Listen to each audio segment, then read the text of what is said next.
என்னை ஆட்கொண்டவரும் நான் செவிக்கிறவருமான ஆண்டவராகிய இயேசு கிறிஸ்துவின் நாமத்தினாலே அன்பினல் வாழ்த்துக்கள். கிறிஸ்து இயேசுவுக்குள் மிகவும் பிரியமான அன்பு சகோதர சகோதரிகளே, யோபுவின் புத்தகத்தில் 6வது அதிகாரத்தில் 24வது வசனத்தில், எனக்கு உபதேசம் பண்ணுங்கள், நான் மௌனமாயிருப்பேன். நான் எதிலே தவறினேனோ அதை எனக்கு தெரியப்படுத்துங்கள். எனக்கு உபதேசம் பண்ணுங்கள், நான் மௌனமாயிருப்பேன். நான் எதிலே தவறினேன் என்பதை எனக்கு சுட்டி காட்டுங்கள், நான் என்னை சீர்படுத்திக் கொள்கிறேன் என்று சொல்லி உத்தமனாகி யோபு எதையுமே புரிந்து கொள்ளாமல் வாய்க்கு வந்ததையெல்லாம் பேசிக்கொண்டிருந்த தன் நண்பர்களை பார்த்து எவ்வளவு திறந்த மனதோடு கூட பேசுகிறார் பாருங்கள். யோபு இந்த இடத்தில் எந்த காரியத்திலும் தவறு செய்யவில்லை.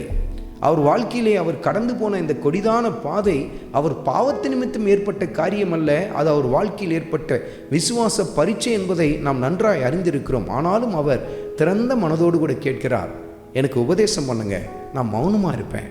எனக்கு சுட்டி காட்டுங்க, நான் எதில் தவறுனேன், நான் என்னை சீர்படுத்திக் கொள்கிறேன் என்று சொல்கிறார்.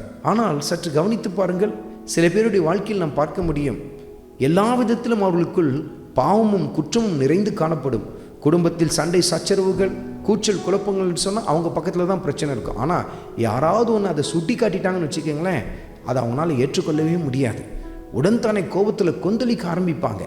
அருமையான மகனே, அருமையான மகளே, மற்றவர்கள் உன்னிடத்தில் இருக்கிற குறைகளை குற்றங்களை சுட்டி காட்டும் பொழுது உன் மனநிலை எப்படியா இருக்கிறது என்பதை சற்று நிதானித்துப்பார். அது ஏற்றுக்கொள்ளத்தக்க ஒரு பக்குவம் உனக்குள் இருக்கிறதா, அல்லது அந்த இடத்திலே உடன்தானே கோபப்பட்டு கொந்தளிக்க ஆரம்பிக்கிறாயா? அப்படி என்று சொன்னால் நீ உன்னை சீர்படுத்துவதற்கு உன்னை விட்டு கொடுக்கவில்லை என்று சொல்லி கர்த்தருடைய ஆவியானவர் சுட்டி காட்டுகிறார்.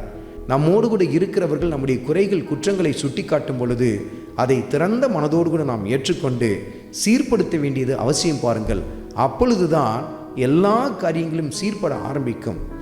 உங்கள் வாழ்க்கையில் இந்த காரியத்தை செயல்படுத்தி பாருங்கள், கர்த்தர் மகிமைப்பட ஆரம்பிப்பார்.